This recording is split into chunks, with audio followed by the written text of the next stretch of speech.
C'est une policière municipale qui accuse le ministère de l'Intérieur. Le soir de l'attentat de Nice, Sandra Bertin était en service. Responsable du centre de vidéosurveillance, elle raconte avoir subi des pressions alors qu'elle devait rédiger un rapport pour la ville sur le dispositif de sécurité du 14 juillet. J'ai un commissaire de police qui s'est présenté dans le bureau m'expliquant être envoyé par le cabinet du ministère et avoir besoin d'éléments de réponse quant au visionnage des caméras. Il me met en relation donc téléphonique avec une personne qui se présente elle aussi comme faisant partie du cabinet du ministère de l'Intérieur et qui décline son nom, son prénom et qui m'indique avoir besoin de précisions quant à l'événement. La demande porte selon elle sur l'emplacement des policiers municipaux et nationaux sur la promenade des Anglais le soir du 14 juillet. Mais quelque chose, dit-elle, l'interpelle. Dans le cadre donc de ces précisions, elle me demande de noter précisément sur le rapport les points donc de barrage, où sont positionnés la police municipale et où sont positionnés la police nationale. Donc ça, je lui réponds que en fonction de ce que je vois, je lui indiquerai qu'évidemment, je n'inventerai rien. Donc partant de là, elle me demande une version modifiable de mon rapport, ce à quoi je m'oppose. Et là, je suis littéralement harcelée téléphoniquement. Au fur et à mesure que le temps passe, les appels sont de plus en plus rapprochés. À l'issue de cet envoi, elle rappelle de nouveau la personne qui était donc le commandant de police qui était en ma présence et elle lui demande de me faire modifier certains éléments, certains paragraphes, en me demandant notamment de faire apparaître sur certains endroits des positions de la police nationale. Donc encore une fois, je m'y oppose. Là, le commandant de police s'énerve.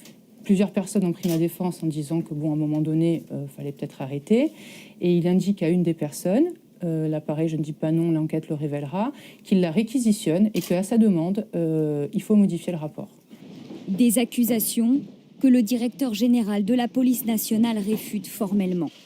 Le commissaire de la DDSP 06 des Alpes-Maritimes, qui est intervenu au CSU pour formaliser la demande, n'a exercé aucune démarche destinée à modifier des documents ou des données et encore moins à dicter les termes d'un rapport et le positionnement de forces de l'ordre sur les plans et sur les vidéosurveillances. Nous confirmons donc en tout point les propos du ministre selon lesquels, à aucun moment, ni son cabinet, ni lui-même n'ont eu à intervenir dans le cadre de cette remontée classique et traditionnelle d'information. Le ministre de l'Intérieur a annoncé son intention de porter plainte pour diffamation. La policière municipale, elle aussi, veut saisir la justice. Une certitude, le rapport de la fonctionnaire rendu public ce soir mentionne bien le paragraphe suivant. Lors de la montée sur le trottoir, celle-ci s'effectue en dehors du périmètre fermé des festivités et il n'y a alors aucune présence policière.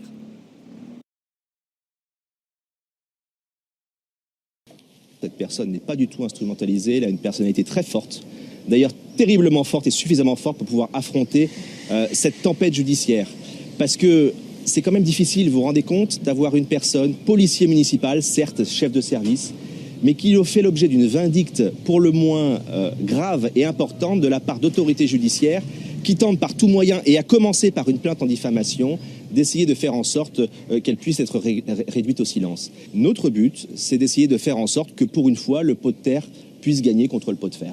11 jours donc après l'attentat de Nice, la polémique continue de battre son plein au lendemain de l'interview de la responsable de la vidéosurveillance de Nice qui affirme que le ministère de l'Intérieur a fait pression sur elle. Bernard Cazeneuve s'est vivement défendu. Il a tenu à défendre son honneur. On revient sur cette polémique avec Nabia Makloufi.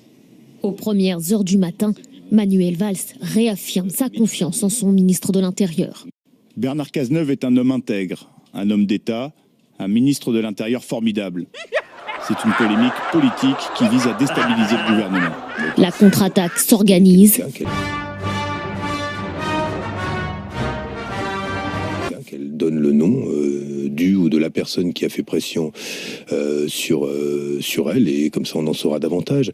Mais il apparaît aussi que cette policière municipale a des préférences politiques, notamment quand on est fonctionnaire de police municipale dans une ville comme Nice. Elle a affiché son soutien pour Christian Estrosi. Interrogé sur d'éventuels liens avec la fonctionnaire, le président de la région PACA répond.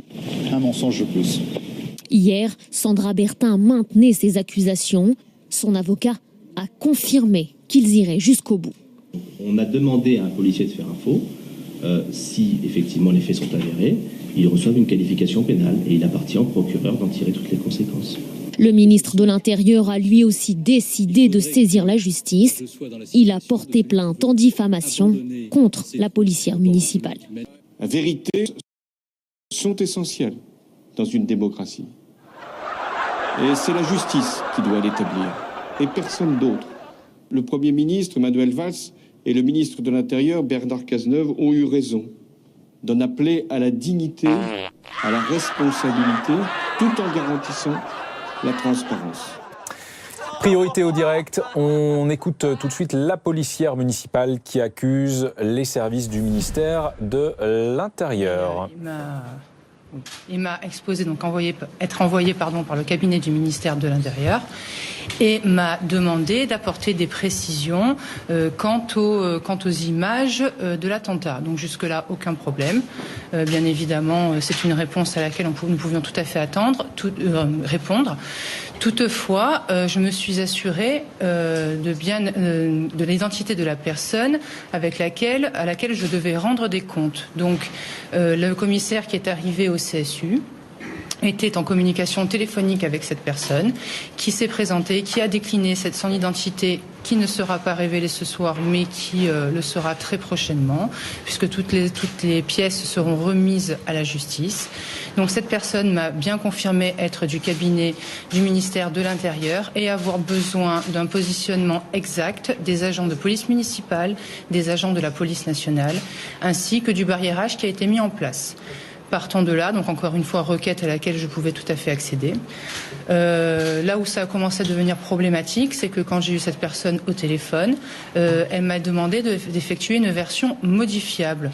Donc évidemment, fait auquel je me suis opposée, attendu que si je signe un compte-rendu, ce n'est pas pour qu'il soit modifié par la suite. Et elle m'a avancé comme justification le fait que c'était plus simple en fait pour elle de pouvoir prendre des éléments et de les mettre au travers d'un communiqué qui à ce jour, dont je n'ai pas connaissance à ce jour. Donc, à la suite de cela, j'ai eu affaire premièrement à un commissaire de police. Ce commissaire de police s'est fait relever par un commandant de police, donc à peu près au bout d'une demi-heure. Et donc les deux se sont échangés le téléphone avec lequel ils étaient en liaison avec la personne de laquelle émanait la requête. Et tout au long de la rédaction de mon rapport, j'ai été pressée, j'ai été harcelée, cette personne n'a eu de cesse d'appeler et les appels se sont intensifiés au fur et à mesure de l'avancée dans le temps. Lorsque j'ai terminé mon rapport, puisque je n'avais de cesse d'avoir des requêtes quant au fait qu'il fallait impérativement que la version soit modifiable, j'ai effectué 2 versions, une modifiable, une non modifiable en PDF. Les 2 ont été signées et les 2 ont été envoyées via le même mail. À l'issue de la réception de ce mail, donc la personne qui était en ligne a rappelé donc la personne présente, la personne qui avait été envoyée. Donc à ce moment-là, c'était le commandant de police, en lui demandant de me faire modifier certains éléments. Et celle-ci voulait absolument que je fasse apparaître dans mon rapport des positionnements précis quant aux forces de police d'État.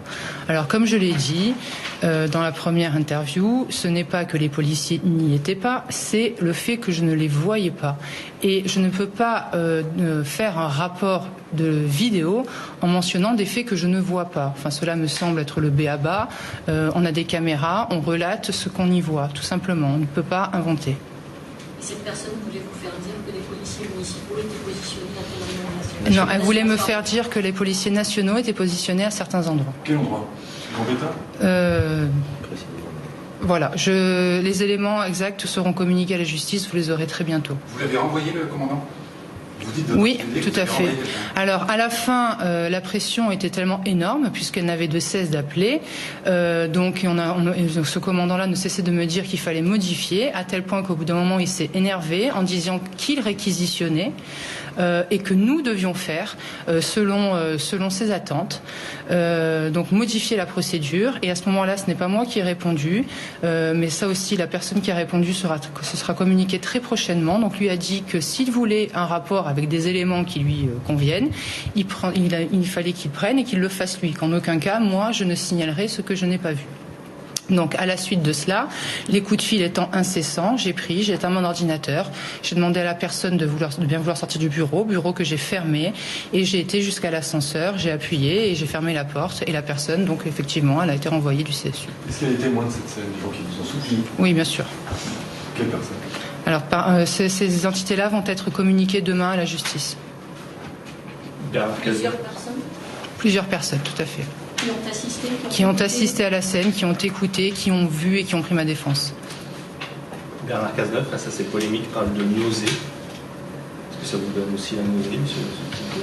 Alors, nausée, c'est un très beau mot. J'ai envie de vous dire, aujourd'hui, on est face à une attaque terroriste et on a 84 victimes.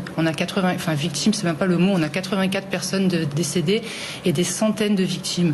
La nausée, c'est qu'aujourd'hui, le seul coupable, c'est le terroriste et qu'il va peut-être falloir arrêter de faire porter le chapeau à telle ou telle force de police.